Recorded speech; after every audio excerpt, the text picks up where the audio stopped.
መጽሐፈ ነገሥት ቀዳማዊ ምዕራፍ 14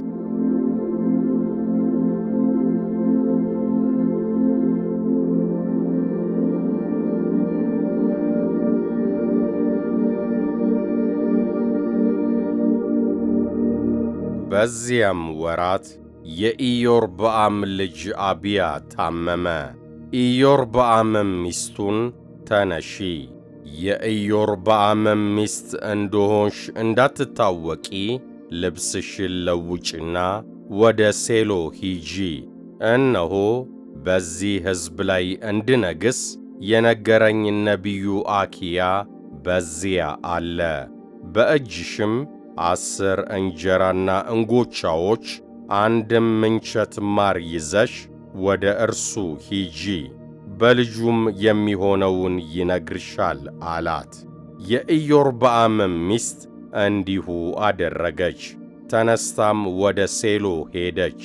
ወደ አኪያም ቤት መጣች። አኪያም ስለ መሸምገሉ ዐይኖቹ ፈዘው ነበርና ማየት አልቻለም። እግዚአብሔርም አኪያን እነሆ ስለ ታመመው ልጇ ትጠይቅ ዘንድ የኢዮርብዓም ሚስት ትመጣለች፣ ሌላ ሴትም መስላ ትሰወራለችና በገባች ጊዜ እንዲህና እንዲህ በላት አለው። እርሷም በደጅ ስትገባ አኪያ የእግሯን ኮቴ ሰማ፣ እንዲህም አለ፣ የኢዮርብዓም ሚስት ሆይ ግቢ፣ ስለ ምንስ ሌላ ሴት መሰልሽ? እኔም ብርቱ ወሬ ይዤ ተልኬልሻለሁ። ሂጂ፣ ለኢዮርብዓምም እንዲህ በዩ፣ የእስራኤል አምላክ እግዚአብሔር እንዲህ ይላል፣ ከሕዝብ መካከል ለይቼ ከፍ አድርጌ ነበር፣ በሕዝቤም በእስራኤል ላይ አለቃ አድርጌ ነበር። ከዳዊትም ቤት መንግሥቱን ቀድጄ ሰጥቼ ነበር። ነገር ግን በፍጹም ልቡ እንደ ተከተለኝ በፊቴም ቅን ነገር ብቻ እንዳደረገ ትእዛዜንም እንደ ጠበቀ እንደ ባሪያዬ እንደ ዳዊት አልሆንክም። ከአንተም አስቀድመው ከነበሩት ሁሉ ይልቅ ክፉ ሠራ። ታስቈጣኝም ዘንድ ሄደ ሌሎችን አማልክትና ቀልጠው የተሠሩትን ምስሎች አደረግ፣ ወደ ኋላህም ጣልኸኝ። ስለዚህ እነሆ በኢዮርብዓም ቤት ላይ መከራ አመጣለሁ፣ ከኢዮርብዓምም በእስራኤል ዘንድ የታሰረውንና የተለቀቀውን ወንድ ሁሉ እቈርጣለሁ። ሰውም ፋንድያን እስኪጠፋ ድረስ እንደሚጠርግ እኔ የኢዮርብዓምን ቤት ፈጽሜ እጠርጋለሁ። ከኢዮርብዓምም ወገን በከተማይቱ ውስጥ የሞተውን ውሾች ይበሉታል፣ በሜዳውም የሞተውን የሰማይ ወፎች ይበሉታል፣ እግዚአብሔር ተናግሮአልና። እንግዲህ ተነስተሽ ወደ ቤትሽ ሂጂ። እግርሽም ወደ ከተማ በገባ ጊዜ ልጁ ይሞታል፣ እስራኤልም ሁሉ ያለቅሱለታል፣ ይቀብሩትማል። በእስራኤል አምላክ በእግዚአብሔር ዘንድ በኢዮርብዓም ቤት በዚህ ልጅ መልካም ነገር ተገኝቶበታልና ከኢዮርብዓም እርሱ ብቻ ይቀበራል። እግዚአብሔርም ደግሞ በእስራኤል ላይ ንጉሥ ያስነሣል። እርሱም በዚያ ዘመን የኢዮርብዓምን ቤት ያጠፋል። በዚያ ጊዜም ሸምበቆ በውሃ ውስጥ እንደሚንቀሳቀስ እግዚአብሔር እንዲሁ እስራኤልን ይመታል። እግዚአብሔርንም ያስቈጡ ዘንድ የማምለኪያ ዐፀድ ተክለዋልና ለአባቶቻቸው ከሰጣቸው ከዚያች ከመልካሚቱ ምድር እስራኤልን ይነቅላል፣ በወንዙም ማዶ ይበትናቸዋል። ስለ በደለውና እስራኤልንም ስላሳተበት ስለ ኢዮርብዓም ኃጢአት እስራኤልን ይጥላል። የኢዮርብዓምም ሚስት ተነስታ ሄደች፣ ወደ ቴርሳ መጣች። ወደ ቤቱም መድረክ በገባች ጊዜ ልጁ ሞተ። በባሪያውም በነቢዩ በአኪያ እንደ ተነገረው እንደ እግዚአብሔር ቃል እስራኤል ሁሉ ቀበሩት፣ አለቀሱለትም።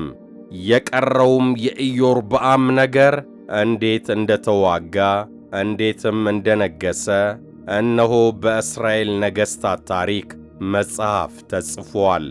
ኢዮርብዓምም የነገሠበት ዘመን 22 ዓመት ነበረ። ከአባቶቹም ጋር አንቀላፋ። ልጁም ናዳብ በፈንታው ነገሠ። የሰሎሞንም ልጅ ሮዓብም በይሁዳ ነገሠ። ሮዓብም ንጉሥ በሆነ ጊዜ የ41 ዓመት ጎልማሳ ነበረ። እግዚአብሔርም ስሙን ያኖርባት ዘንድ ከእስራኤል ነገድ ሁሉ በመረጣት ከተማ በኢየሩሳሌም 17 ዓመት ነገሠ። የእናቱም ስም ናዕማ ነበረ፣ እርሷም አሞናዊት ነበረች። ይሁዳም በእግዚአብሔር ፊት ክፉ ሠራ፣ አባቶቻቸውም ከሠሩት ሁሉ ይልቅ አብዝተው በሠሩት ኃጢአት አስቈጡት። እነርሱም ደግሞ ከፍ ባለው ኮረብታ ሁሉ ላይ ቅጠሉ ከለመለመ ዛፍ ሁሉ በታች መስገጃዎችንና ሐውልቶችን የማምለኪያ አጽዶችንም ለራሳቸው ሠሩ። በምድርም ውስጥ ሰዶማውያን ነበሩ። ከእስራኤልም ልጆች ፊት እግዚአብሔር ያሳደዳቸውን የአሕዛብን ዕርኩሰት ሁሉ ያደርጉ ነበር። ሮዓብም በነገሠ በአምስተኛው ዓመት የግብፅ ንጉሥ ሺሻቅ በኢየሩሳሌም ላይ መጣ። የእግዚአብሔርም ቤት መዛግብትንና የንጉሥ ቤት መዛግብትን ወሰደ፣ ሁሉንም ወሰደ። ሰሎሞንም የሠራውን የወርቁን ጋሻ ሁሉ ወሰደ። ንጉሡም ሮዓብም በፈንታው የናስ ጋሾችን ሠራ። የንጉሡንም ቤት ደጅ በሚጠብቁ በዘበኞች አለቆች እጅ አኖራቸው። ንጉሡም ዘወትር ወደ እግዚአብሔር ቤት ሲገባ ዘበኞች ይሸከሟቸው ነበር፣ መልሰውም በዘበኞች ቤት ውስጥ ያኖሯቸው ነበር። የቀረውም የሮዓብም ነገር ያደረገውም ሁሉ በይሁዳ ነገሥታት ታሪክ መጽሐፍ የተጻፈ አይደለምን? በዘመኑም ሁሉ በሮዓብና በኢዮርብዓም መካከል ሰልፍ ነበረ። ሮብዓምም ከአባቶቹ ጋር አንቀላፋ፣ በዳዊትም ከተማ ከአባቶቹ ጋር ተቀበረ። ልጁም አብያም በፈንታው ነገሠ።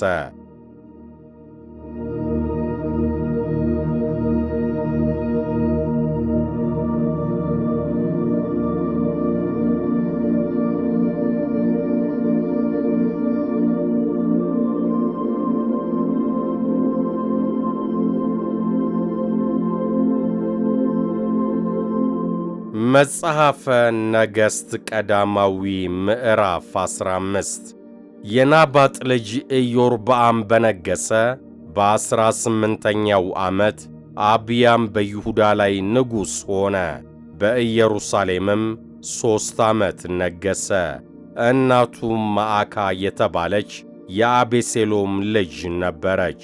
ከእርሱም አስቀድሞ ባደረገው በአባቱ ኃጢአት ሁሉ ሄደ። ልቡም እንደ አባቱ እንደ ዳዊት ልቡ ከአምላኩ ከእግዚአብሔር ጋር ፍጹም አልነበረም።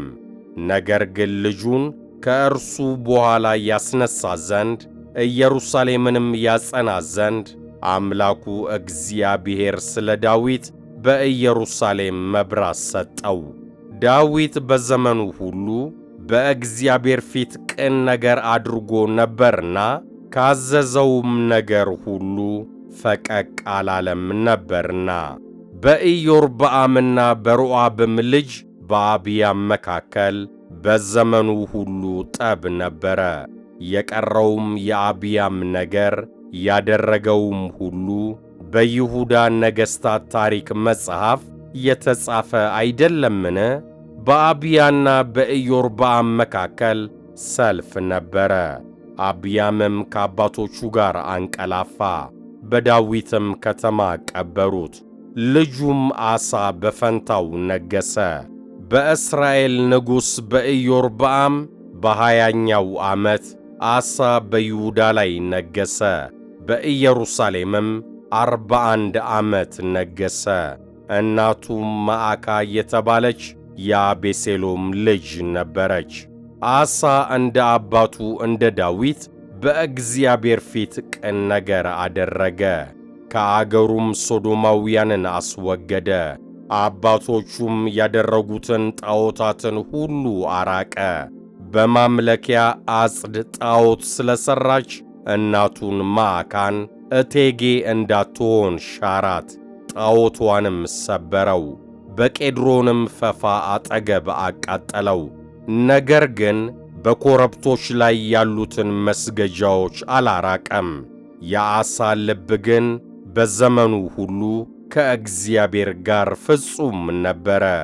አባቱ የቀደሰውንና እርሱም የቀደሰውን ወርቅና ብር ዕቃውንም ወደ እግዚአብሔር ቤት አገባው። በአሳና በእስራኤል ንጉሥ በባኦስ መካከል በዘመናቸው ሁሉ ሰልፍ ነበረ። የእስራኤልም ንጉሥ ባኦስ በይሁዳ ላይ ወጣ። ከይሁዳ ንጉሥ ከአሳ ዘንድ ማንም እንዳይወጣ ወደ እርሱም ማንም እንዳይገባ አድርጎ ራማን ሠራ።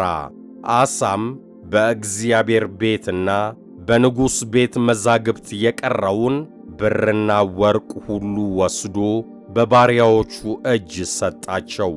ንጉሡም አሳ በደማስቆ ለተቀመጠው ለአዚል ልጅ ለጠብሪሞን ልጅ ለሶርያ ንጉሥ ለወልደ አዴር በእኔና በአንተ መካከል በአባቴና በአባትህም መካከል ቃል ኪዳን ጸንቶአል።